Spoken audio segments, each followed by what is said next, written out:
Hello and welcome to Global with me, Karin Giannoni, broadcasting live from the BBC's newsroom here in the heart of London. Islamist fighters in Iraq march on. They've taken control of a key oil refinery town. Now they're attacking Tikrit. 500,000 people are on the move, fleeing the city of Mosul and the men from the militant group ISIS. It's a conspiracy, says Prime Minister Nouri al-Maliki, but he's accused of ignoring security warnings and pursuing policies which have fanned the ethnic violence in the country. The Council of Ministers has decided to declare a state of high alert and to mobilize all efforts to face up to the existing challenges. Also on Global today, as India's Prime Minister tells Parliament the country must stop politicising rape, another woman's found hanging from a tree in the state of Uttar Pradesh.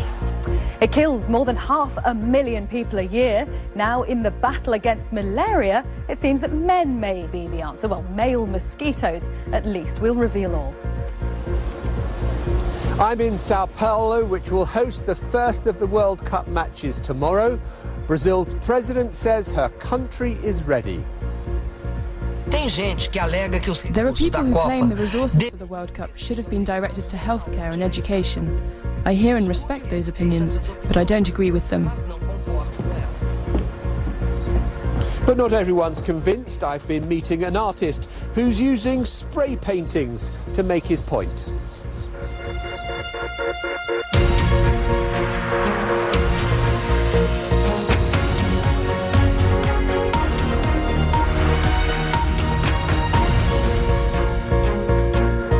Hello and welcome to Global. I'm Karin Giannoni. Now, a day ago, the city of Mosul fell to Islamic militants. The key oil refinery town of Baiji quickly followed. Now we have breaking news from the Associated Press, quoting security officials that say Saddam Hussein's hometown of Tikrit has been seized. Now, to those who thought the country was enjoying relative peace, the news will have come as a shock. But for 500,000 Iraqis, it's forced them from their homes and raised the prospect of an insurgent-run Islamic state straddling large parts, not just of their own country, but Syria too. Prime Minister Nouri al-Maliki is calling it a conspiracy, but many say it's his policies that divided the country and set the scene for violence. Paul Adams reports. Exodus from Mosul goes on. These dramatic pictures from the Tigris River show civilians fleeing, fighting on the other side. Perhaps as many as 500,000 people have now left Iraq's second largest city. Roads are clogged as families seek shelter in nearby Kurdish areas. In Mosul itself, the smouldering aftermath of a battle that didn't take long. The militants attacked just 5 days ago. On Monday, the provincial governor urged residents to hold firm. Hours later, he was gone. Iraq's outgunned security forces weren't far behind. Militants now control government offices and banks too. Today we are dealing with a situation. We are not going to allow this to carry on, irrespective of the price. In January, another major city, Fallujah, fell to the same hardline group, the Islamic State in Iraq and the Levant. The government has tried and failed to take it back. Tens of thousands of people have fled. ISIS now controls a broad swathe of territory across the Middle East. In Iraq's Anbar province, Fallujah is still in rebel hands, and there's been fighting in Ramadi too. In Syria, the group is involved in fighting in Aleppo and has a regional base in Raqqa. And now, in a dramatic extension of their influence, they have Mosul too. This group of people now, there's tens of thousands of these guys, and they now have a territory. They control territory, they control border crossing points, they control oil resources, mineral resources, trade, income. They have a base in the middle of the Middle East. In Syria, ISIS has waged a savage campaign against Shia Muslims and Christians, part of its wider effort to create an Islamic state. It's made extensive use of foreign fighters, including some of the hundreds of young British Muslims who've gone out to fight. Back in Iraq, the government is struggling to respond. Overnight, there were clashes in Baiji, whose major oil refinery supplies much of the country. These unverified pictures appear to show fighting before the militants reportedly withdrew. With hundreds of thousands of Iraqis once more on the move, it's clear the country is now in the grip of a crisis as bad as anything since American forces left 3 years ago. Paul Adams, BBC News. So let's just recap on what we've been hearing in the past couple of minutes, that reports from Tikrit, that you may remember is Saddam Hussein's hometown, suggest that the ISIS fighters moving in there have taken over the centre of the town and freed hundreds of prisoners. The same fighters, the same group that seized the northern city of Mosul just 24 hours or so ago after police and soldiers abandoned their posts in that major city. So Tikrit, the latest to fall to Islamic fighters in Iraq. Now, earlier, the Iraqi Prime Minister Nouri al-Maliki vowed to fight back against the jihadists. First, the Council of Ministers has decided to declare a state of high alert and to mobilize all efforts to face up to the existing challenges. Second, the seriousness of the situation needs immediate and swift measures to preserve the national security and the people. This requires the offices of the Prime Minister and the Presidency to ask Parliament to shoulder its responsibilities and declare a state of emergency and general mobilization.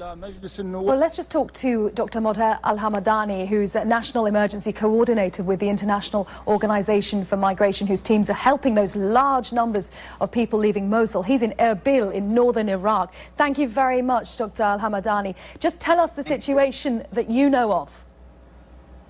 Yeah, actually, I am monitoring the situation of the people of Mosul on 3 levels. The people who stay now inside Mosul. The IDPs left Mosul to areas in need around Mosul city, and also the IDPs who managed to get access into Kurdistan region here in Erbil and Tufa. In general, the situation of the IDPs are very bad. We are facing a massive displacement over the last 24 hours. More than 500,000 individuals fled from Mosul, seeking a safer place in areas around the city, such as Hamdaniya, Bashir, and Zumar. More families are trying to get into Erbil. Dr. Al-Hamadani, I'm so sorry to interrupt you, but the Skype line is very bad.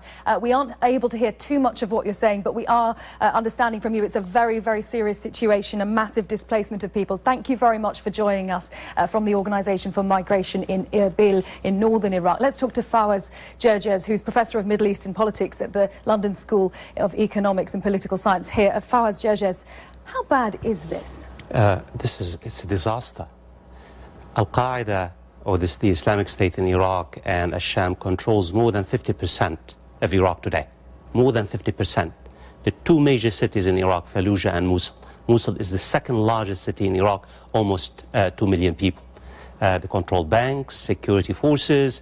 The Iraqi security forces have almost disintegrated, collapsed. And this tells you a great deal about the ability of the Islamic State to expand its influence in many parts of Iraq and carry out complex attacks throughout the country.